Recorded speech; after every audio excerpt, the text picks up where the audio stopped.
दार उघड बये, दार उघड.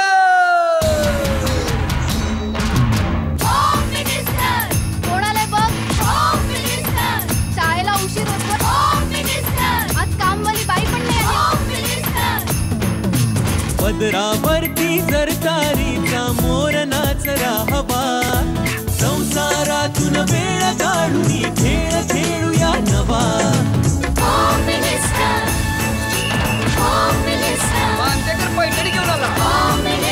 वहिनी उघडताना दार. रोज बक्षीस देणार.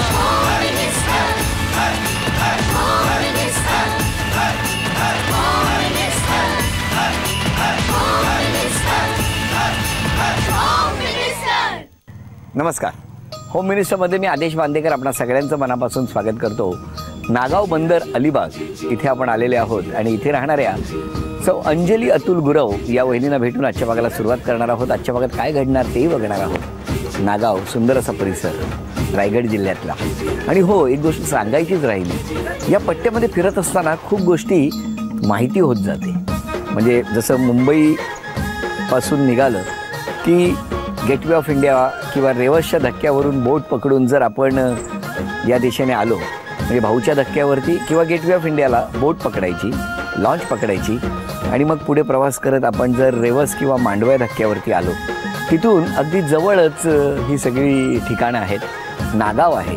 आणि महत्त्वाची गोष्ट म्हणजे यापूर्वीचा भाग ज्या परिसरात झाला चौल, या चौलबद्दल आत्ताच माझ्या हाती लागलेल्या माहितीप्रमाणे या चौल गावामध्ये 360 मंदिरं आहेत आणि 360 लहान लहान मोठी अशा पद्धतीची तळीसुद्धा आहे. म्हणजे ज्याला तळं म्हणतो आपण ते आहेत.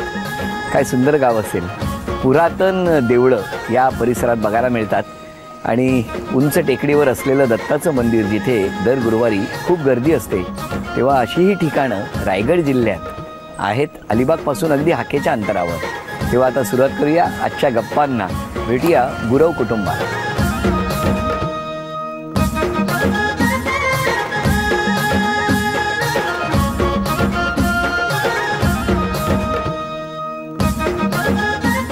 नमस्कार. नमस्कार सगळ्यांना. नमस्कार.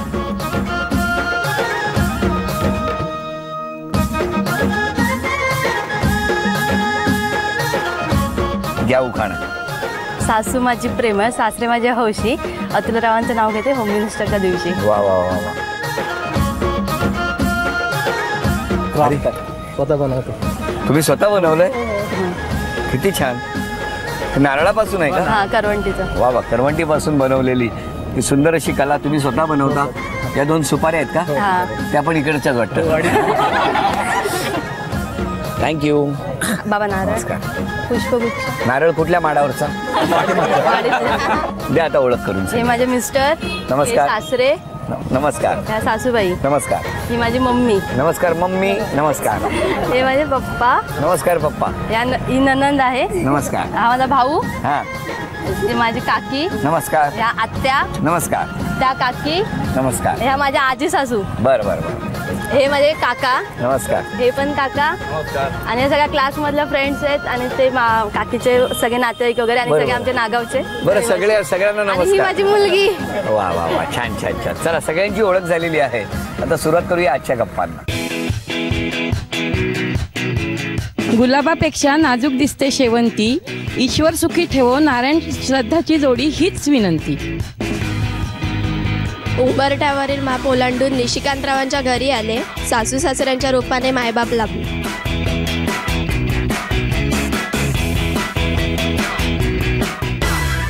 नमस्कार. नमस्कार. नमस्कार. मला सांगा तुमचं बालपण कुठलं? ठाण्याला. ठाण्याला कुठे? शिवाईनगर. शिवाईनगर. शाळा? हिराणी विद्या मंदिर. आई बाबा काय करायचे? आई माझी म्हणजे घरकाम करायची आणि वडील वॉचमॅन आहेत. वॉचमॅन आहे. हा. तुम्ही किती जण? आम्ही 6 भावंड, 5 बहिणी आणि 1 भाऊ. तुमचं बालपण? नागावमध्ये. नागावमध्ये. घरी कोण कोण? आई वडील बहीण आणि ही आणि छोटी. आपण काय करता? आम्ही सन्मानजी रिसॉर्ट मॅनेजर आहे अलिबागमध्ये. अलिबाग. कसं काय जमलं दोघांचं? म्हणजे काकीच्या थ्रू झालं ते. काकीच्या थ्रू? माझी अशी चुलत काकी आहे, ती आणि ह्यांची काकी, असं त्या दोघी बहिणी त्या ह्याच्याने त्यांनी सांगितलं असं असं मुलगा आहे. असा असा म्हणजे कसा? म्हणजे यांचं नाव सुचवलं, मग त्याच्याने झालं. यांचं नाव सुचवलं? हा, मग आम्ही इकडे आलो बघायला. कुठे? इकडे नागावला आलो. नागावला आलं? हा. मग काय मुलाला बघितलं? हा. मग लगेच लग्न जमलं? हा, लगेच. तुम्ही एकमेकांशी बोललाच नाहीत? कमी बोललो. म्हणजे जेव्हा बघायला आलो. काय प्रॉब्लेम होता? आई थोडी जेव्हा बघायला आलो ना तेव्हा दोघं लवकर लग्नाचं घरून हे सांगत होता, म्हणून मी हे केलं लगेच लग्न. म्हणून आता आलेली मुलगी नाही न सांगता हो बोललो. लगेच व्यवस्थित दिसायला छान होती, लगेच हो बोललो. किती गोड बोलतायत ना. लग्नाची तारीख 30 एप्रिल. कधी झालं? किती वर्षापूर्वी? 3 वर्ष झाली. म्हणजे आता एप्रिलला 3 वर्ष होतील. 3 वर्ष पूर्ण होती. कसा आहे हो स्वभाव? हा, व्यवस्थित आहे. सांभाळून घेते वगैरे. कोणाला? फॅमिलीला. अच्छा, तुम्हाला नाही ना? आम्हाला फॅमिली मेन आहे ना. अच्छा, फॅमिलीला सांभाळून का आम्हाला ऑटोमॅटिक सांभाळून घेतलं जातं. आणि यांच्या बाबतीत काय? हे कसे यांचा स्वभाव तर म्हणजे तापट पण आहे आणि परत म्हणजे काय सांगितलं तर पटकन हे नाही करत, ऐकत नाहीत पटकन. आपण सांगितलं ना हा करतो करतात आणि मग नंतर मग ते आपलं घरातलं काम उशिरा होतं आणि बाहेरची कामं लवकर होतात. तुम्हाला काय बाहेरची कामं आवडतात? बाहेरची नाही, म्हणजे मी स्वतः ते थोडंसं क्राफ्ट वगैरे करतो ना, त्यामुळे आता फॅमिली थोडा वेळ कमी देतो. तर मी सांगितलं थोडं अजून मला स्टेज करायचं आहे, तरी मला आणखी थोडे वर्ष द्या, कमी तुमच्याला वेळ देणार. आता कोणाला मिस करताय? आता माझ्या बहिणी नाही आल्यात आणि बहीण आणि माझी नंदनबाई ती जॉबला गेली आणि बहिणी नाही आल्या. मग त्यांची आठवण येते? हा. बहिणीची? आई बाबा आलेत पण बहिणींची जास्त आठवण येते. नणंदबाई पण नाहीये? हा, त्या जॉबला गेलेत. हो का? काळजी करू नका, आम्ही सगळे आहोत. हा. लहानपण कसं गेलो? लहानपण म्हणजे मम्मी घरकामं करत होते आणि पप्पा वॉचमॅन होते, त्यामुळे म्हणजे काय मागितलेली गोष्ट भेटायची, पण म्हणजे कसं थोडं म्हणजे मागितलेली गोष्ट भेटायचीच, पण थोडं 1-2 दिवस तरी असे जायचे, मग त्याच्यानंतर भेटायचे. पण म्हणजे सगळ्या आमच्या गरजा वगैरे सगळ्या पूर्ण केल्या मम्मी पप्पानी. हा, खूप प्रेम केलं. हो, आम्ही एवढी भावंड असून सुद्धा भरपूर. सॉरी. बालपण सगळं नजरेतून आता वाहत आहे. आम्ही म्हणजे लहान असताना इंग्लिश स्पीकिंगचा क्लास लावलेला आणि तिथे तेव्हा एक प्रोग्राम होता. तर प्रोग्राममध्ये आम्ही माईकवर कधी बोललेलं नाही आणि ते माईकवर बोलता बोलता म्हणजे आम्ही सगळे रडतोय, बहिणी पण मम्मी पण, आम्ही कधी बोललेलोच नाही माईकवर बोलायचं. म्हणजे सगळ्यांसमोर कधी हे नव्हतं. तुम्हाला माहिती आहे का, आईच्या हातातच माईक आहे बघा. हा, मग कधी बोललोच म्हणजे असं कधी असं फंक्शनला असं झालंच नव्हतं ना. मग तेव्हा फर्स्ट टाइम, त्यामुळे सगळी बहीण पण रडत होती, मम्मी पण आणि मी पण, आणि सगळ्यांचं रडणं. आता लग्नानंतर कोण रडतो? काहीतरी आठवण आल्यावर. आईची आठवण आली की डोळ्यात पाणी येतं. हो ना? ओके, अजून पण असं रडवलेलं नाहीये कोणी कोणाला? अच्छा, तुम्ही. बरोबर, मला वाटलं त्यांनी तुम्हाला. नाही, आणि असं नको. एकच विनंती करतो या निमित्तानं, छान कल्पवृक्षाच्या सावलीमध्ये आपण इकडे बसलेले आहोत. आमच्या माऊलीच्या डोळ्यात कधी पाणी येणार नाही एवढी काळजी घ्या. हो सर. घराच्या प्रगतीसाठी, घराच्या सुखासाठी आमच्या माऊलीला सुखी ठेवणं, आनंदी ठेवणं हे सुद्धा खूप महत्वाचं आहे. आणि त्यातूनच प्रत्येक घराची प्रगती नकळत होतच असते. कारण म्हणतात ना, वास्तू तथास्तू म्हणत असते. तेव्हा हसत राहा, आनंदी राहा. नक्कीच. अजून काय? तुम्ही क्राफ्टच्या गोष्टी खूप काही करता का? म्हणजे टाकाऊ पासून टिकाऊ. बरोबर.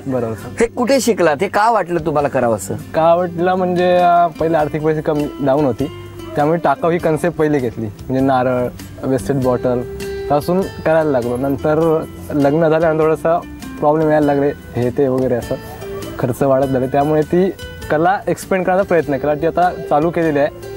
आता 1 वर्ष होईल ते करायला आणि सगळ्यांचा रिस्पॉन्स चांगला आहे. चांगला आहे. त्यामुळे प्रत्येक जण मला एक्सपोर्ट करतोय. काही मदत हवी असेल तर गावातून, घडीवरून, वडील वगैरे पैसे देऊन काय मशीन आण, हे आण, ते सगळं करतायत. आणि करत राहा. पहिला हाताने बनवायचे, आता मशीन घेतले, तर पहिला हाताने करायचं. ते मग आता सकाळी मी तर ऍक्च्युली दुपारी 2ला कामाला होतो, रात्री 12 वाजता रिटर्न येतो. रात्रीला थोडासा 2 तास बसतो, ते पण इलेक्ट्रिक न करता साधे, म्हणजे आवाज नाही येणार, दुसऱ्यांना त्रास नाही, ते वस्तू करतो. आणि या वस्तूंना खूप मोठं मार्केट मिळावं यासाठी आमच्या शुभेच्छा आहेत तुम्हाला. आणि आता इथे वजनाचा काटा येणार आणि मी जेवढं वजन सांगणार तेवढं वजन वहिनी गोळा करणार का बघूया. पण आज घरातल्या वस्तू आणायच्या नाहीयेत. इथे वजनाचा काटा आहे आणि या परिसरात पडलेल्या बऱ्याच गोष्टी आहेत. म्हणजे थोडक्यात टाकाऊ पासून टिकाऊ अशी गोष्ट आहे. कुठे करवंटी पडली आहे, कुठे नारळाची झावळी पडली असेल, कुठे काही पडलं असेल. थोडक्यात दगड सोडून पानं चालतील, काही चालेल. बघूया माऊली मी जेवढं वजन सांगतो तेवढं वजन गोळा करणार का. वजन आहे 550 ग्रॅम. वेळ आहे 2 मिनिटाची. वेळ सुरू झाली.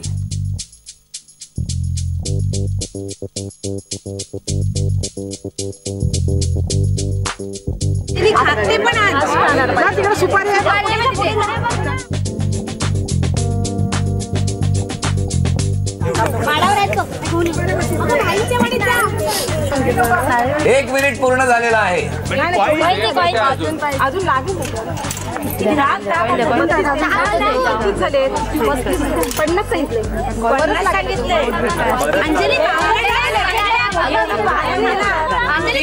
सेकंद राहिलेली आहे. 30 सेकंद. अभिनंदन. सगळी पानं मिळून एक. हे काय आहे? 2 सुपाऱ्या. 2 3 मोठं 4 आणि हे 5. हा मोठा नारळ, हा छोटा नारळ. 5 कारण हे जरा आव्हान कठीण होतं. 5. आता हे 5 झालेलं आहे. 6 7 ही सगळी नाणी 8 आणि सगळ्यांचं म्हणणं आहे थोडीशी माती पण आहे कारण हा मातीतला खेळ आहे. 2 ग्रॅम माती आहे तेव्हा 9 आणि 9 गुणुले 200 1800 रुपयाचं बक्षीस तुम्हाला मिळालं. अभिनंदन. थँक्यू. नमस्कार. नमस्कार. तुम्हा सगळ्यांना नमस्कार. बर, आता तुमच्याशी गप्पा मारण्यापूर्वी मला पटकन सांगा, मिस्टरांनी स्वभावात एक बदल करायचा असेल तर तो कुठला करावा? तापटपणा फक्त कमी कर.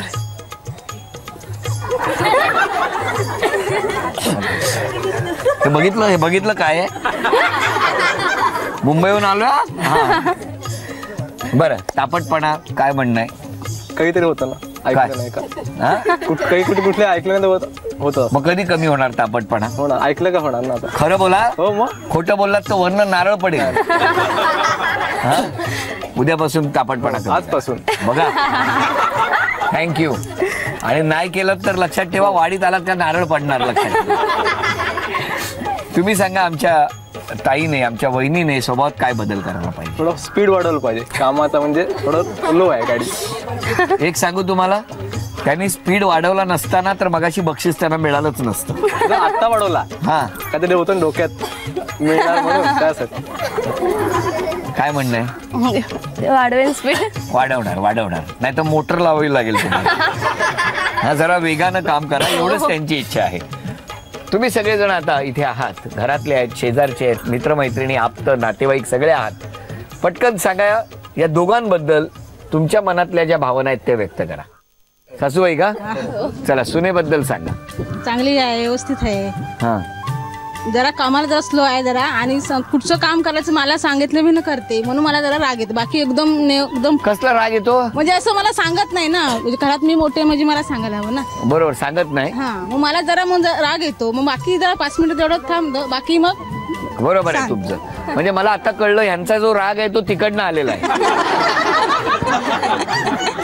असं म्हणतात ना, टाकीत असेल तर नळात येणार. सासरे बघा कुठे? द्या. सुनेचा स्वभाव सगळा व्यवस्थित आहे सारखा. आणि सकाळी उठायला कंटाळा करतात, लवकर उठत नाही, कामं उरकत नाही घरातली. त्याच्यामुळे कारण दुसरी कामच नाही, त्यांना कुठे जायचंच नसतं, ते कशाला उठतील लवकर. काय प्रेम आहे सासऱ्यांचं. लवकर उठा असं त्यांचं म्हणणं आहे. काय बांधले? उठेल, उद्यापासून उठेल. मलाच टेन्शन आलंय आता. आता आणखी कोण काय बोलणार? आई बाबा? नाही, तिचा स्वभाव तर खूपच चांगला आहे. तिला म्हणजे कोणतंही काम सांगितलं तर ती पटकन म्हणजे नाही बोलत नाही. आणि पटकन करत पण नाही. नाही करते, म्हणजे हळूहळू करते. करते पण म्हणजे आपण जर बोलले ना, आता लहानपणापासून तिला ती 10वी झाल्याच्या नंतर 14वी पर्यंत तिने स्वतःच्या याच्यावरच शिक्षण केलं. हो, जॉबला जाऊन ती शिकत होती. नोकरी करून. हो, म्हणजे कॉलेज करून पार्ट टाईम जॉब करायची आणि मग ग्रॅज्युएशन मग लग्नानंतर कंप्लीट केलं, पण 14वीपर्यंत शिक्षण जॉब करूनच केलं. बरं बाबा, तिच्या हट्टी वगैरे काय अशा नव्हत्या आम्हाला.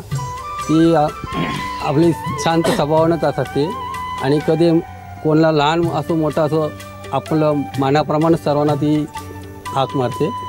आणि जावयाबद्दल काय म्हणतो? हा, जावई चांगल्या त्याविषयी आम्हाला काही नाही. आणि आई वडील पण चांगले सर्व. हो, सगळं कुटुंबच चांगलं आहे मला. अरे वा, आम्हाला हवं तसं कुटुंब भेटलं. क्या बात आहे. हेच असतं ना. आमच्या ताईने लहानपणापासून तुम्ही जसं सांगताय नोकरी करून श्रम घेऊन शिक्षण केलं, अशा माऊलीला घर चांगलं मिळावं ही आई वडिलांची इच्छा असणारच. आणि तुमच्या आईबाबांना म्हणजे सासू सासऱ्यांना सांगतो, आमची माऊली गृहलक्ष्मीच्या पावलानं या घराची भरभराट केल्याशिवाय राहणार नाही. बघा ना, आज होम मिनिस्टरने सुरुवातच झाली ना. तुमचं नाव अगदी सगळ्या देशादेशात पोहोचलेलं आहे आज या कुटुंबाचं. आणखी काय पाहिजे. ही सुरुवात आहे. 3 वर्षात हा मिळालेला ट्रेलर आहे. पुढे बघा चित्रपट कसा असणार. आणि आता अभिनय करणार आहेत हे दोघे जण. हा, करणार ना? आणि तुम्ही ओळखणार ना? काय कॉन्फिडन्स आहे. मराठी चित्रपटाचं नाव, हा त्याचा अभिनय. ओठांची हालचाल करू नका.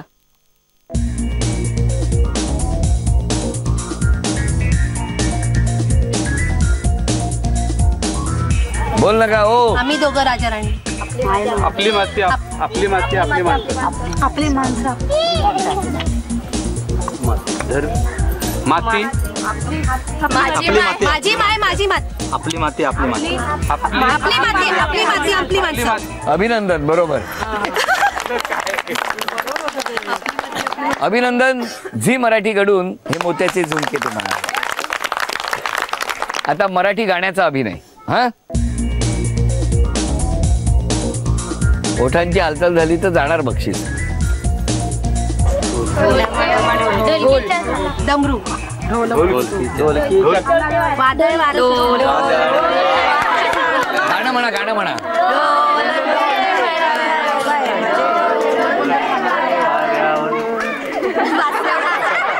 एवढ्या डोलत होते त्या. अभिनंदन. झी मराठीकडून मोत्याचे तोडे तुम्हाला मिळाले. अभिनंदन. म्हण ओळखा. हा, वेळ. आकाश आकाश देव तरी त्याला कोण.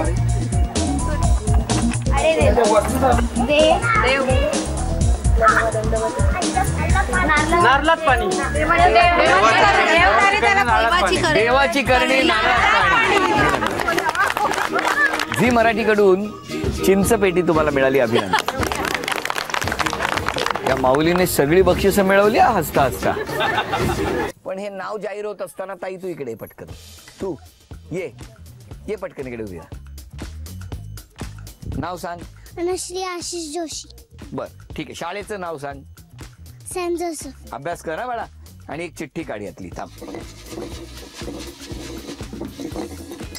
घे एक चिठ्ठी काढ, कुठली तरी खालची एकदम. धन्यवाद. थांब, अभ्यास करा बाळा. ही भेटवस्तू तुझ्यासाठी. नाव आहे मनीषा प्रदीप राऊळ. या इथे या. नाव सांगा. माझं नाव मनीषा प्रदीप राऊळ. कुठे राहता तुम्ही? इथेच नागावमध्ये. घरी कोण कोण असतं? घरी माझे मिस्टर आणि 2 मुलं. हो, बर. मिस्टर काय करतात? ड्रायव्हिंग. आता कुठे आहेत? आता ते पुण्याला गेले. पुण्याला गेलेत. आता घरातलं कोण आहे इथे? आता बहीण आहे माझी. बहीण आहे? बोलवा बहिणीला. या तिकडे शेजारी. घ्या उखाणा घ्या. जाई जुईच्या कळ्या काढत होते वाकून, प्रदीप रावांचं नाव घेते तुमचा सर्वांचा मान राखून. वा वा वा. धन्यवाद धन्यवाद. कोण पैठणी जिंकणार आत्ता ठरणार. दोन्ही वहिनी इकडे सज्ज झालेले आहेत आणि मधोमध झावळीच्या ज्या पात्या असतात त्या एकत्र बांधून ठेवलेल्या आहेत. स्माइली चेंडू इथून टाकायचा आहे आणि जाऊन तो त्यामध्ये अडकला पाहिजे. दोघींनाही 10-10 संधी. या 10 संधीमध्ये दोघींपैकी ज्यांची गुणसंख्या जास्त त्या ठरणार आजच्या भागातल्या होम मिनिस्टर, ज्यांना मिळणार आहे. टाळ्या वाजवा आणि शुभेच्छा द्या. तुमच्यापासून सुरू करूया. हा, या.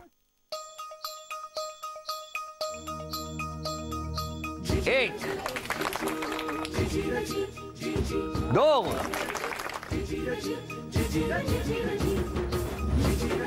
3 थांबा. 3 ही गुणसंख्या. अभिनंदन. आणि आता पहिल्या 5 संधी तुमच्यासाठी.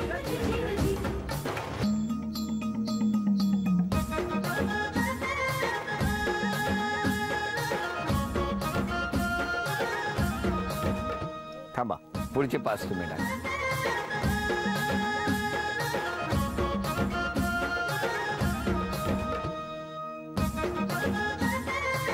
4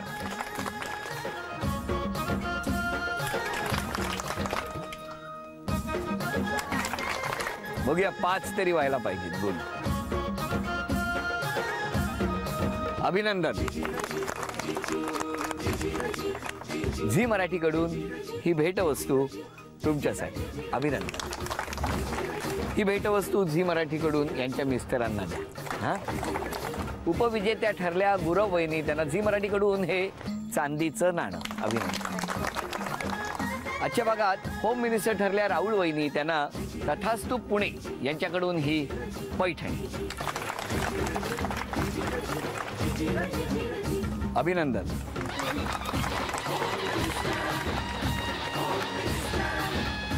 नागाव इथे रंगलेला होम मिनिस्टरचा हा आजचा भाग इथेच संपतो आहे. पुन्हा भेटूया अशीच एक पैठणी घेऊन होम मिनिस्टरच्या पुढच्या भागात. नमस्कार.